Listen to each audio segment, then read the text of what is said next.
Hi, my name is Tyler Steineckert, and I'm going to give you a quick rundown of my emergency preparedness modern day wagon. This is it right here. I built this myself, and I'm just going to start back in the back here. This is the back end of it. And this is basically the kitchen area. What we have here is it's similar to a cooktop you'd find in like a park or something like that. I've got removable inserts that I can trade out for different applications. One would be for, boiling water or cooking a pan or something like that. And due to its design, I can really burn just about anything in here: wood, coal, debris, whatever. I'm working on building a top for it that'll come over it and seal it up like an oven, and it'll have a wire rack in there so you can actually use it like an oven or a cooktop stove.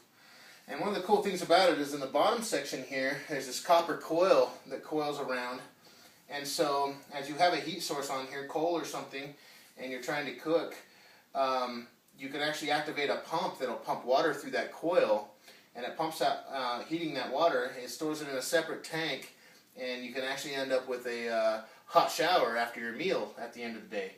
That's kind of the intentions there. So that's a cooktop, a simple spice rack for all your spices and stuff while cooking. This was a kind of a failed design. This used to be our kind of kitchen sink. It used to hang off here. It was on a hinge. It would fold up and take up this space right here. You'd unfold it and you'd slide it forward into position.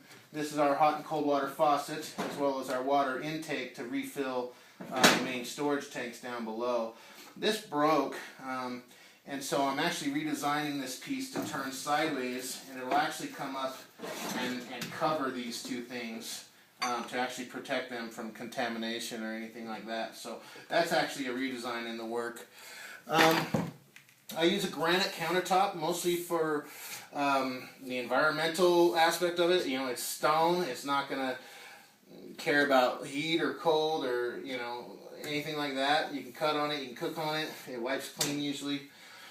We all use all LED lighting around the cart. There is a battery system and a generator, so you can always have electricity. We'll get more into that later. This back compartment area here opens up, and in this side it's full of coal right now, charcoal briquettes and some lighter fluid.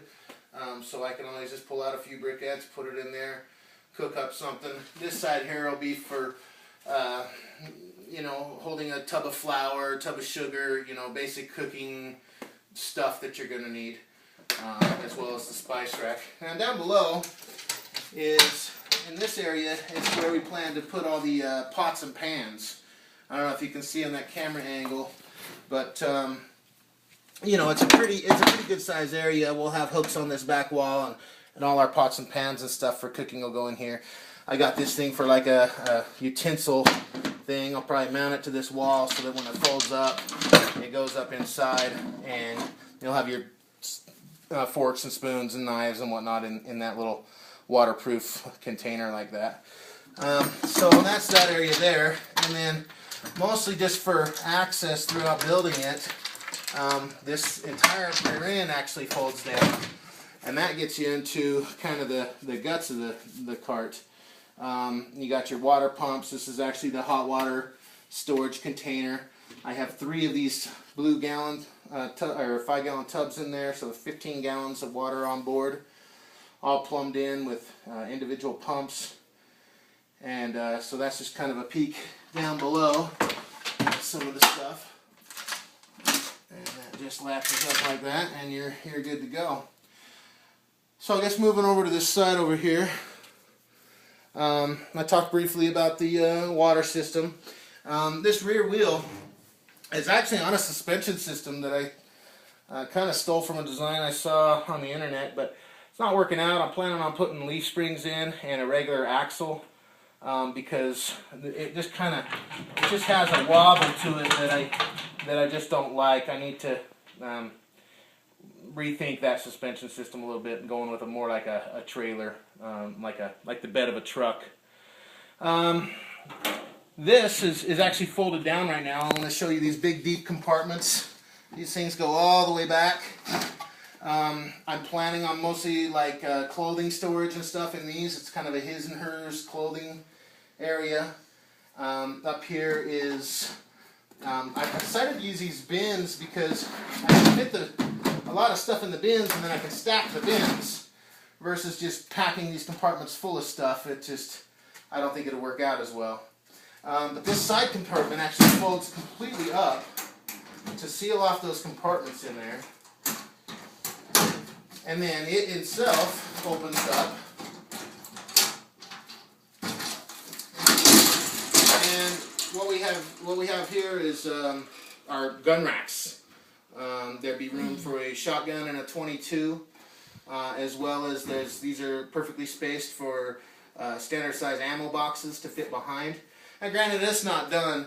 There's a lot of things I got to finish up on this wagon, but basically this is your armament, so you can always just get to your guns fast. They're always ready to go on the outside of the cart, but protected and safe too. This has a locking thing, as well as these top locks can have padlocks on them to really secure your guns, but have easy access to them too.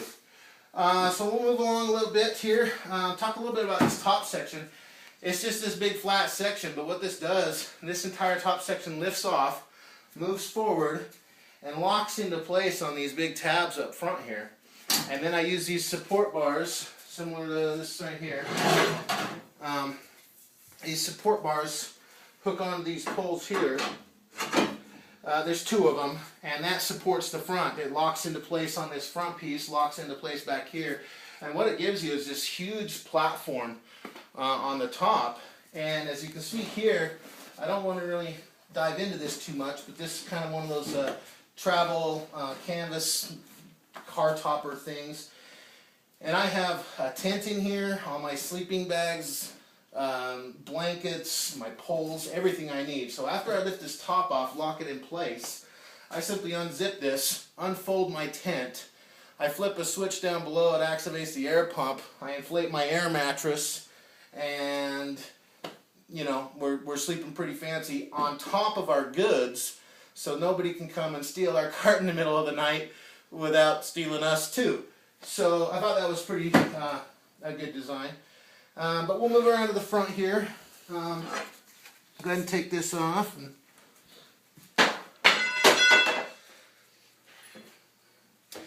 So what we have over here on this front mechanism, first of all, the charging system.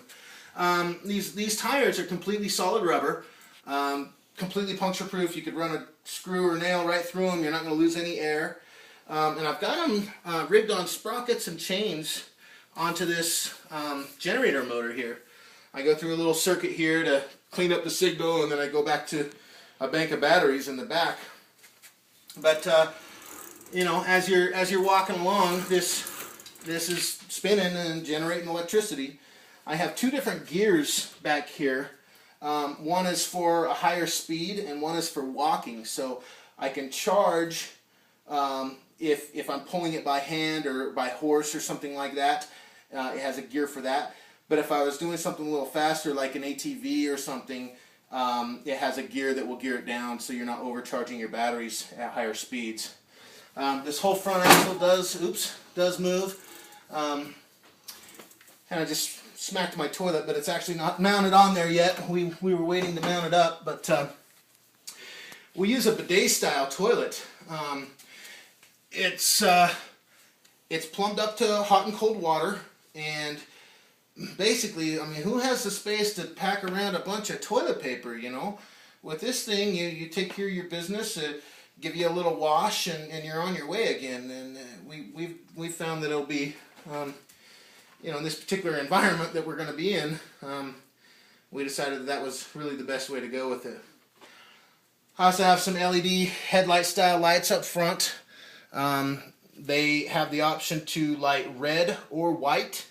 White would be like your standard headlights, but some people know this, some people don't, but red light won't cause your eyes to dilate or to constrict in darkness like white light will.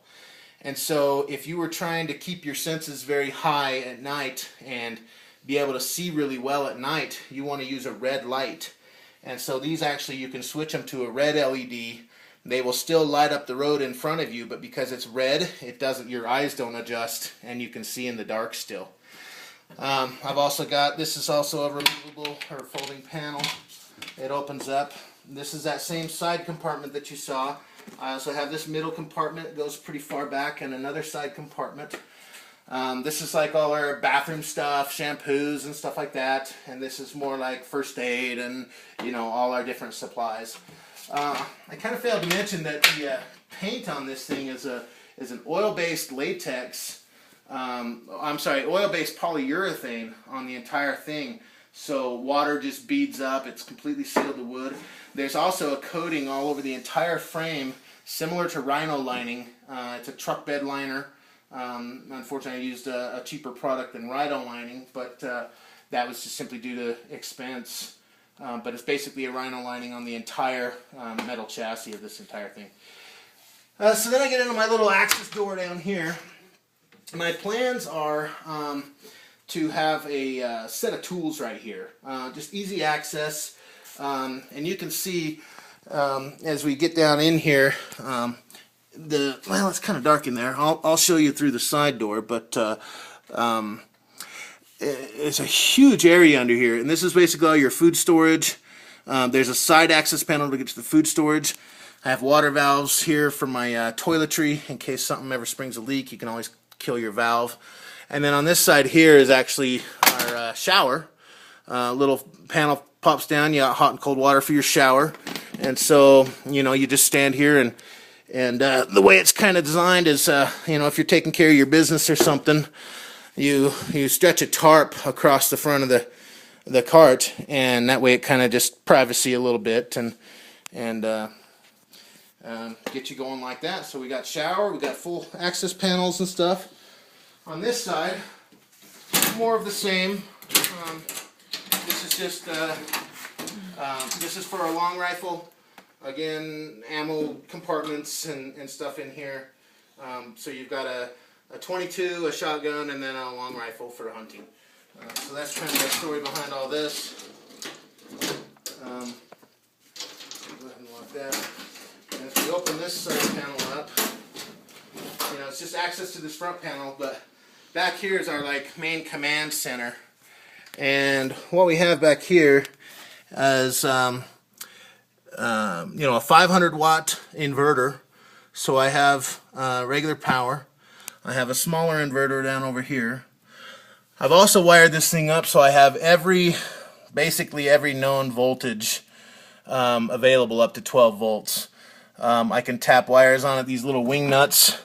I can simply wrap a wire around that side, this side, and power anything. 1.5 volts is standard AA. 3 volts is 2 AA's.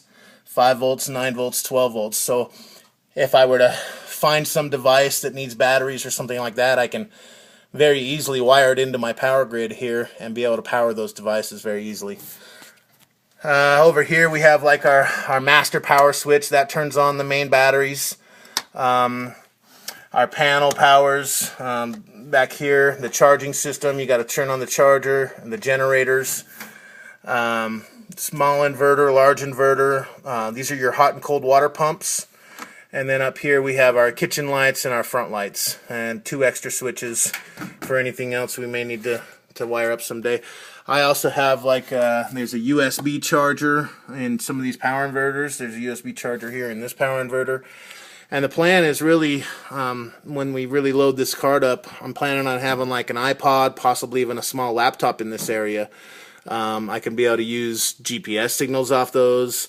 Granted, the internet might work in an apocalypse situation, but GPS still works, and because that's all in space, and so we can sit here with a laptop or an iPod or something and navigate and should be able to navigate fairly well with that kind of setup.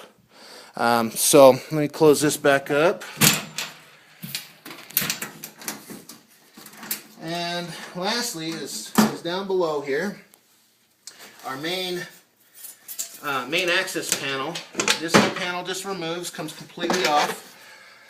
And as you can see in here, it's kind of dark. Let me find a light or something, flashlight or something. Yeah, that'll work. You can see the battery. This is a deep cycle marine battery.